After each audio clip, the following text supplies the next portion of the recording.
Azatlygyň habarçylary ýurtda ministrlikleriň, pudak edaralarynyň we döwlet konsernleriniň yapylmagy ýa birikdirilmegi netijesinde işlerini ýitirýän adamlaryň barha köpelýändigini, birinji oktýabrdan bolsa hukuk goraş edaralaryna hem iş orunlarynyň köpçüliklerini gysgaldyrmagynyň planlaşdyrylýandygyny habar berýärler. Azatlygyň habarçysynyň odalky resmiýleriň birine salgylanyp ýazmagyna görä, odalky Türkmen awtoýollary ýa Awtomobil ulaglar ministrliginiň yapylmagy bilen bu edaranyň ahal we lewap vilayatlarynyň bölümlerini müňläp adam işini ýitirdi. Ministrligiň öňkü işgär radionyň habarçysyna bu edaradan tutuş ýurt boýunça 15.000 çemet adamyň aýlyk alanlygyny, olaryň maşgalak daglarynyň kyn günleri başdan geçirýändigini gurrun berdi. Resmi maglumatlar ýurdun awtomobil ulaglary we ýol hojalygy pudagynyň 1990-njy ýyllaryň başyndan bäri dürli synaglary tezewar edilendigini, yapylýança adından 10 ýaş gedek ýol başçysynyň täzelenendigini we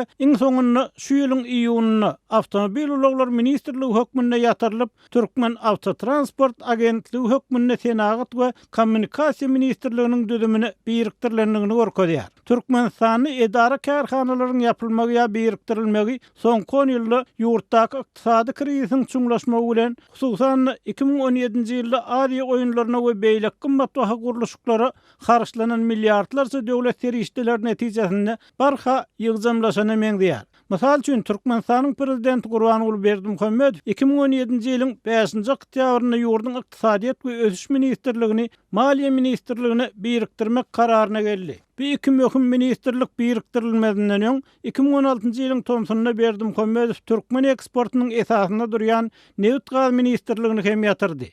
Soňra Türkmen Newt gurulşyk döwlet konsernine, Türkmen Geologiýa gadu buraglaýyş edaralaryna, Türkmen gaz we Türkmen Newt döwlet konsernlerine degişli käbir bölümleri ýapyldy. Hukuk goraýjy Farid Tuhpatulynyň pikirçe Türkmenistanda saklanyp galýan merkezleşdirilen dolandyryş adamlaryň esasy hukuklarynyň biriniň işlemek, gazanç etmek hukugynyň köpçüliklerini bozulmagynyň esas sebäbi bolup durýar.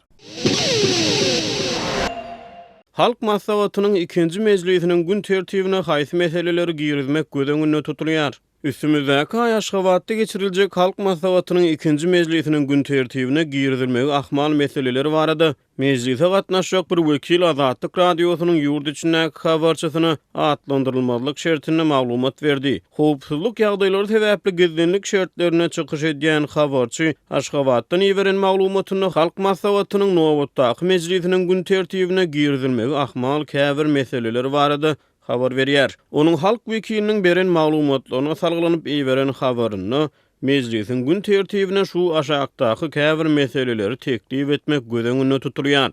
Türkmenistanyň orta mekdeplerine ýokary klas okuwçylaryň okuw kitaplaryny tölegli etmek, uzagyndan ýurdun orta mekdeplerine okuwçylara berilýän bilimi tölegli görnüşe geçirmek boýunça teklipleri işläp düzmek.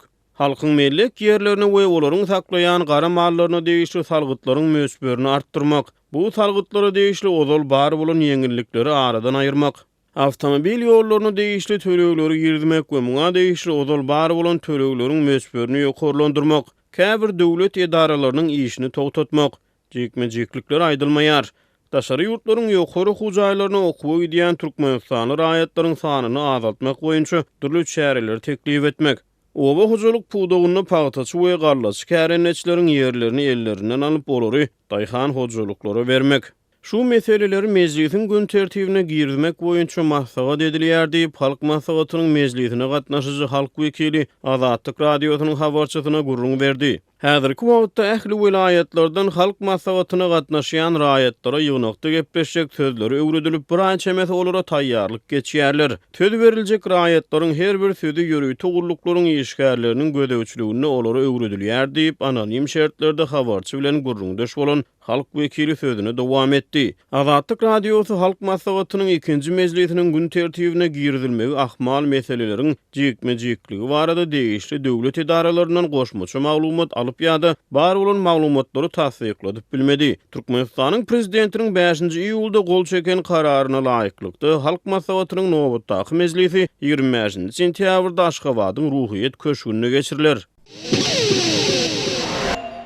Russiýaly wekil Awganystanyň Türkmenistan we Täjikistan bilen serhetleşýän etraplaryna Islam döwleti ekstremist topurynyň wehim salýanlygyny aýdýar. Russiýanyň Birleşen Milletler Guramasyndaky hemişelik wekiliniň orunmasary Gennady Kuzmin 27 awgustda Howpsuzlyk Geňeşine eden çykyşyny Islam döwleti ekstremist topurynyň Awganystany güýçlenýändigini aýtdy. Kuzmin bu terrorçy topuryň düýüp agzalarynyň Awganystanyň umumy sanynyň 4000-den aşýanlygyny aýtdy. Islam döwletiniň jeňçileri geljekde Sowetdäki beýleki döwletleri aralaşmak üçin Awganystany jeň meýdanyna öwürmekde işçiň iş alyp barýarlar. Ýykynçy topuryň esasy düýüp düzme adyndan 4000 jeňçi bolup olar esasan Kunan we Nangarhar vilayatlaryna toplanan näip Russiýa wekil bu maganyň Howpsuzlyk Geňeşiniň mejlisine çykyş etdi. Ol Awganystanyň Islam döwleti jeňçileri bilen bagly iň howply şertleriň Türkmenistan we Täjikistan bilen serhetleşýän Awgan etraplaryny wehim salýanyny aýtdy.